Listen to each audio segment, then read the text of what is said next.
Hello friends. आज का dictation आनंद मासिक पत्रिका अंक 11 से लिया गया है, जो कि 3 स्पीड 80 शब्द प्रति मिनट, 90 शब्द प्रति मिनट, 100 शब्द प्रति मिनट की गति से डाला जाएगा। इसके अलावा आपको टेलीग्राम की लिंक नीचे डिस्क्रिप्शन बॉक्स में मिल जाएगी। इसके अलावा आपको अनेक प्रकार की प्लेलिस्ट की लिंक भी नीचे डिस्क्रिप्शन बॉक्स में मिल जाएगी, जैसे कि रामधारी गुप्ता खंड 1, रामधारी गुप्ता खंड 2, newspaper dictations, 10 minute non stop dictations, free practice batch dictation, previous year में एग्ज़ाम में बोले गए डिक्टेशन, साथ ही कठिन शब्दों की आउटलाइन वाले शॉर्ट्स भी मिल जाएंगे। और अगर आपको हमारा यह प्रयास पसंद आता है तो वीडियो को लाइक ज़रूर करें, इससे हमारा मनोबल बढ़ता है। तो ज़्यादा समय ना लेते हुए डिक्टेशन स्टार्ट करते हैं 5 सेकंड के बाद।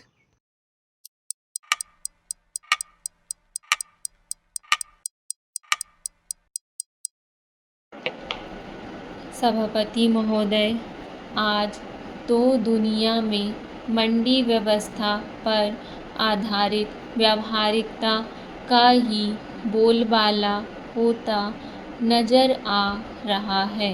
कुछ लोगों का विश्वास है कि यही हमारे लिए स्थायी सर्वकष्टहारी समाधान है।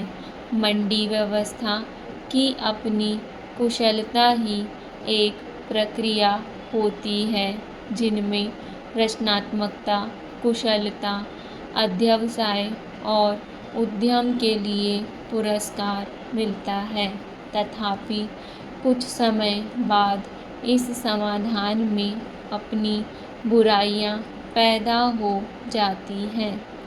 हमने भारत में इस पर काफ़ी सोच विचार किया है और इस दृष्टिकोण को स्वीकार कर लिया है, जिसकी हमने मार्केट प्लस की संज्ञा दी है।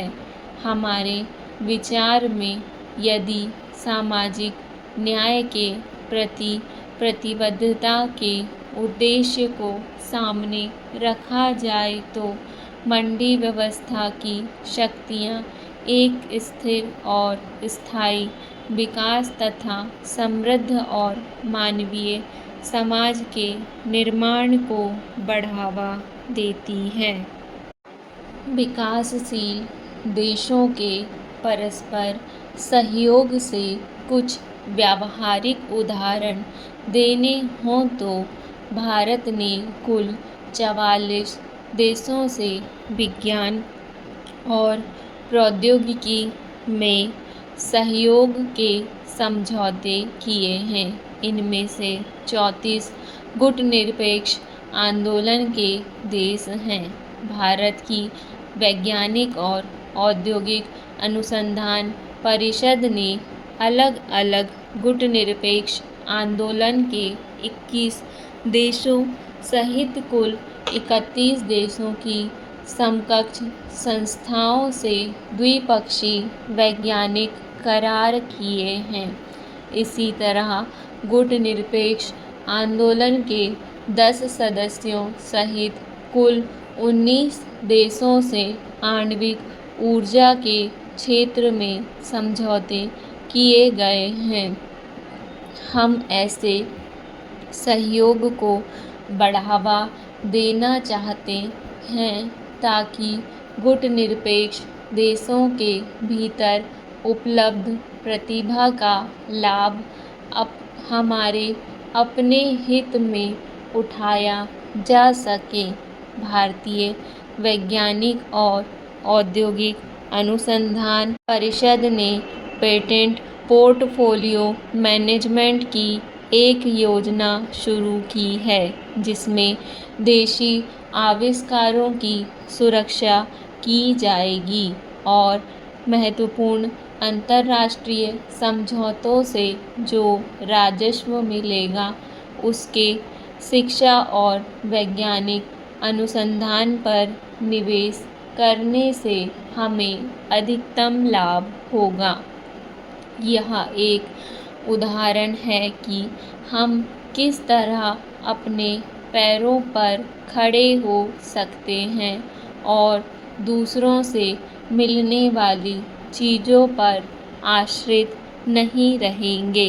हम परिवर्तन का स्वागत करते हैं, परंतु जैसा कि हमारे अपने जीवन में होता है, उसी तरह राष्ट्रों के जीवन में आने वाला परिवर्तन भी ऐसा होना चाहिए जो हमें न्यूनतम कष्ट देकर आगे ले जाने वाला हो, क्योंकि जब भी कोई परिवर्तन होता है तो कुछ ना कुछ कष्ट अवश्य होता है।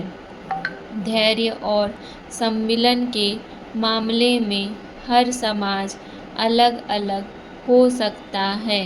इस परिवर्तन की प्रबंध व्यवस्था पर ही परिणाम निर्भर करता है। सभापति महोदय, विश्व अभी भी सोमालिया, रवांडा, बोस्निया का मतलब समझने की चेष्टा कर रहा है। इस बात का पता लगाने की चेष्टा कर रहा है कि ऐसी हिंसा क्यों शुरू हुई। इसलिए उसे समझ लेना चाहिए कि ऐसी घटनाएं यदि अपवाद की जगह नियम बन गईं तो विश्व का अस्तित्व नहीं रहेगा। हमें क्रमिक विकास के लिए उसी तरह समय या वक्त मिलना चाहिए जैसा कि विकसित देशों के क्रमिक विकास के लिए मिला।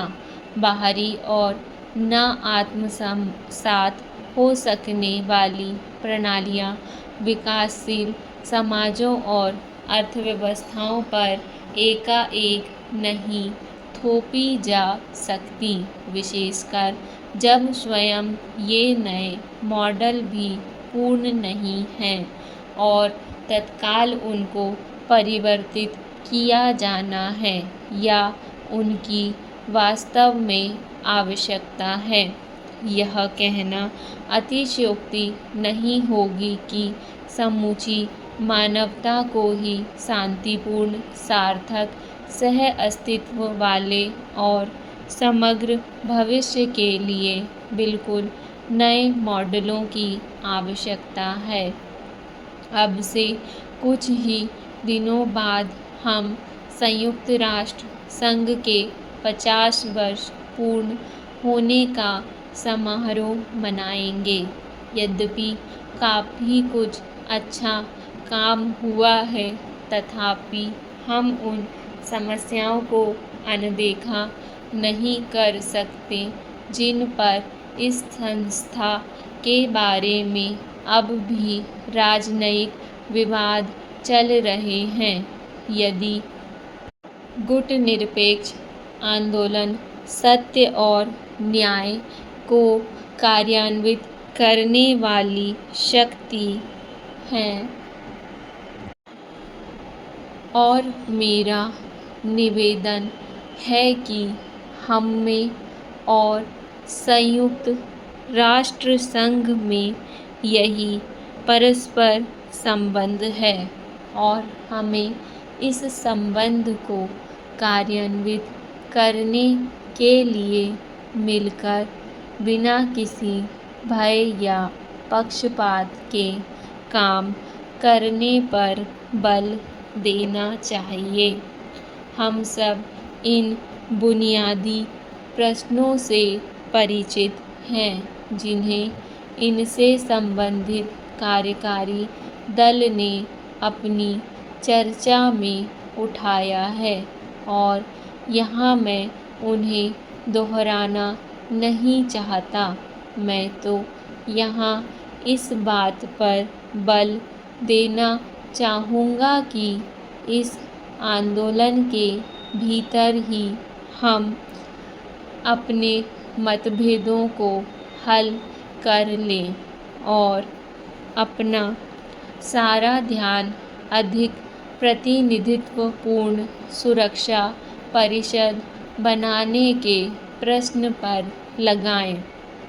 भौगोलिक दृष्टि से भी और सामाजिक व आर्थिक दृष्टि से भी विकासशील देशों को ध्यान मिलना चाहिए और हमारा विचार है कि इस कदम से विकासशील विश्व के सिद्धांतों और प्राथमिकताओं को स्वीकार किया जाएगा और इस तरह संयुक्त राष्ट्र संघ विश्व के मामलों पर अधिक संतुलित और समग्र दृष्टिकोण अपना सकेगा। हम में से प्रत्येक को जायजा लेना चाहिए कि अपने कामों में हमने कितनी राजनीतिज्ञता का परिचय दिया है। डिक्टेशन पसंद आए तो वीडियो को लाइक तथा चैनल को सब्सक्राइब ज़रूर करें और वीडियो को ज़्यादा से ज़्यादा साझा करें।